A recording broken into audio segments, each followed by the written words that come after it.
Hi students, now we all are going with the lockdown, but we want to learn something in this session. I would like to ask you a question. What is the structural and functional unit of life? We all know that. Can you tell me? Yes, it is the cell. Cell is the structural and functional unit of life. Yes, don't think that I'm going to talk about cell. No, I want to discuss about group of cells. Can you tell me what is it? No, then see, group of cells is called tissue. Today's our topic is about tissue. What is a tissue? Tissue is a group of similar cells that perform same function. Plants and animals have their own types of tissues to organize their own structure because plant is different and the animal is different. Now coming for the plant tissue. It is of two types, meristematic tissue and permanent tissue.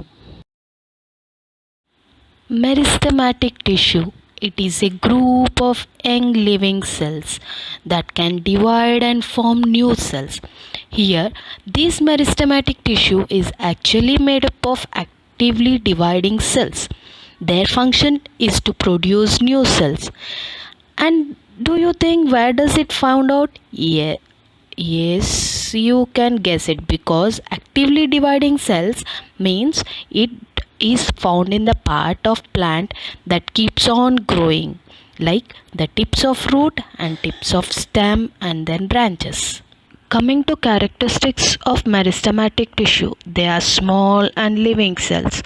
Cells have polygonal, oval or round in shape. In that figure you can see the polygonal shaped structured cells which is having nucleus and cytoplasm, but there is no intercellular spaces. What are intercellular spaces? Spaces that are present in between the cells. And the cell wall is made up of cellulose, as the plant cell is made up of cellulose. And the cells are actively dividing all the time, which leads to the growth of plant. Types of meristematic tissue based on position in plant. There are three types of meristematic tissue: apical meristematic tissue, lateral meristematic tissue, and intercalary meristematic tissue. Apical meristem or apical meristematic tissue. It is found at the tip of stem or root. What is the function of this apical meristem? It helps in increasing the length of stem and roots. Next, lateral meristem. They are found along the sides of stem and roots. The function is to increase the girth of stem and roots. What is the girth? The diameter of the stem. Diameter, the thickness of the stem is because of the lateral meristem. Intercalary meristems. They are found in between nodes, internodes and leaves. It increases length of these parts. Increases length mean here the increase in the size of the nodes, internodes and the size of the leaf. When the leaf was grown, when it was grown it is small in size, but slowly it increases its size. That is because of this intercalary meristem. Coming to the permanent tissue. What are permanent tissues? When the meristematic cells divide and form new cells, then that new cells will elongate, mature and differentiate into various types. And these, when they are differentiated into different types, and then later they develops or continues to form into permanent tissue or permanent cells. These permanent cells don't have capability to divide. That means they don't have ability to divide, and they get specialized to perform specific function. They have their own permanent shape, size and function, and they can perform their own functions. And coming for the permanent tissue, it is again classified into simple permanent tissue and complex permanent tissue. Simple permanent tissue: parenchyma, collenchyma and sclerenchyma. These tissues give support and protection to the plant. Whereas the complex permanent tissue acts as a conducting or vascular tissue. Next, we'll move on to the next slide. Simple permanent tissue, which is made up of only one type of cells, parenchyma cells. These are thin walled cells which are spherical or oval in shape, and there is intercellular spaces which is having vacuole and a nucleus. They are present in all parts of the plant along with the fruit pulp also. And what the function of this parenchyma is to store food. Next, coming to the another type of cell is collenchyma. These collenchyma cells will have thick cell wall at their corners because of the deposition of pectin, and they are elongated or oval shaped cells where there is no intercellular spaces within it, and it gives support to the plant. So you can find the plant when there is a huge wind or heavy rain, the plants or the trees, they just bend but they don't break. But most of the plants you can see where they don't bend. This flexibility of the plant is because of the collenchyma. Coming for the sclerenchyma, they are the dead cells of simple permanent tissue. They have a very thick cell wall due to the deposition of lignin and pectin. The cells have the are long, narrow shaped with no intercellular spaces, no nucleus, and the cytoplasm. As there is no nucleus, we call it as a dead cell.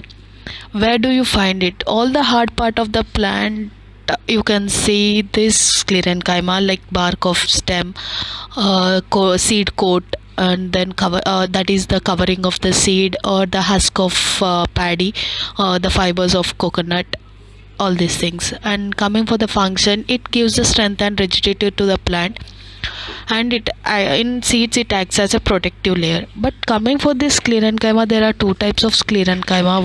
One is sclerites and fibers.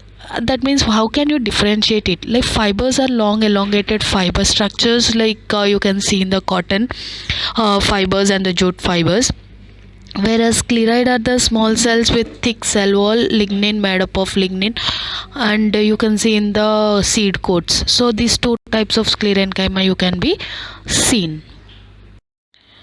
Complex permanent tissue, it is a type of tissue where it is made up of two or more different types of cells that work together in a unit. Like different cells work for a same function, no, like that different things, different cells here will perform a single function.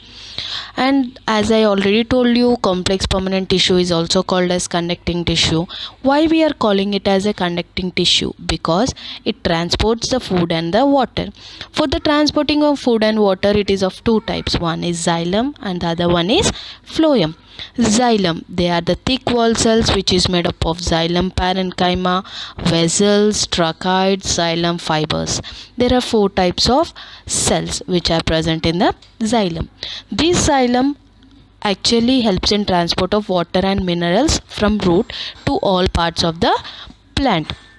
And these cells are placed end to end. The walls between the cells dissolve so that it makes a continuous passage. So in the diagram you can see the perforation plate, vessel members, tracheid and fibers. So in that perforation plates, the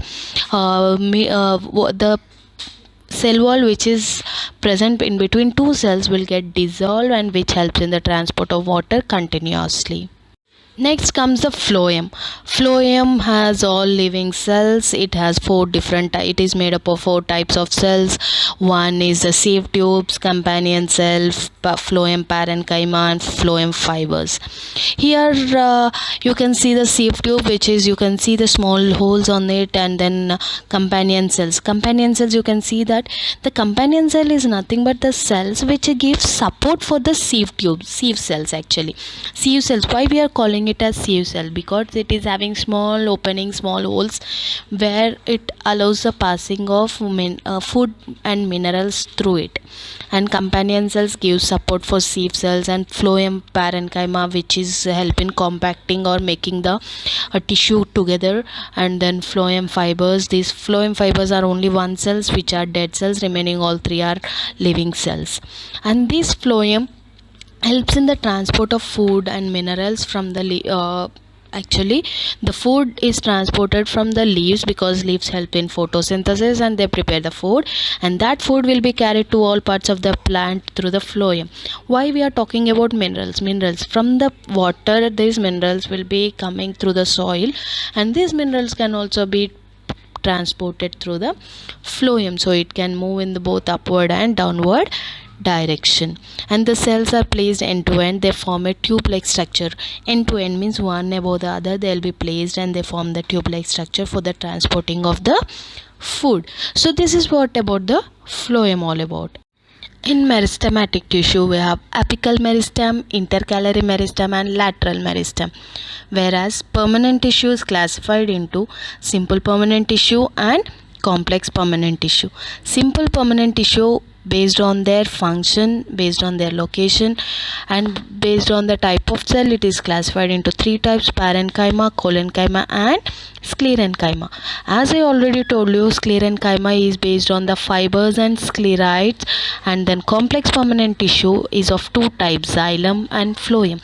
Xylem helps in the transport of water, and phloem helps in the transport of food. This is all about the tissues present in the plant. Thank you.